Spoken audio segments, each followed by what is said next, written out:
Korido at buhay na pinagdaanan ng tatlong prinsipeng magkakapatid na anak ng Haring Fernando at ng Reyna Valeriana sa Kahariang Berbanya. Aralin 37, Huling Baraha, saknong 1542 hanggang 1586.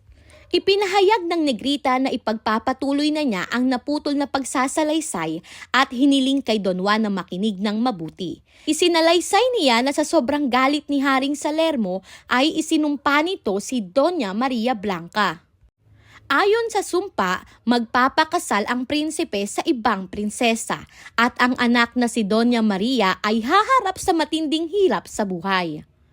Muling tinanong ng Negrita ang Negrito kung wala na ba talaga siyang naaalala, ngunit mariin itong sumagot na wala na nga. Matapos nito, natapos ang palabas. Biglang tumayo si Doña Maria mula sa kanyang kinauupuan, galit na galit, tangan ang prasko sa harap ng lahat, buong tapang niyang sinabi, "Don Juan, hindi mo ba ako nakikilala? Ako si Doña Maria."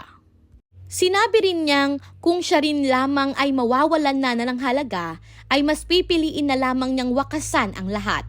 Kaya binalak niyang basagin ang prasko upang gunawin ang buong kaharian.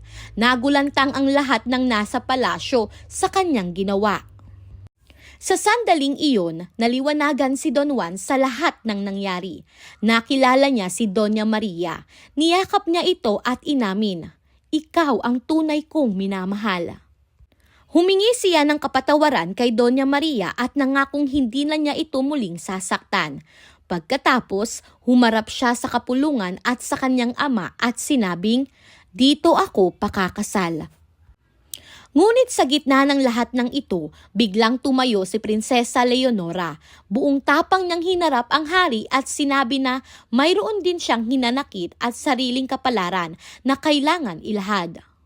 Inilahad niya na 7 taon niyang tiniis ang kanyang paghihirap at ngayon ay panahon na upang ito ay kanyang ipahayag. Dito nagsimula ang bagong sigalot sa palasyo sapagkat hindi lamang si Doña Maria ang may dinadalang sakit, pati na rin si Leonora. Kung ikaw si Doña Maria, ano ang mararamdaman mo nang mapagtanto mong ang taong ipinaglaban at isinakripisyo mo ay muntik ka nang makalimutan? Bakit?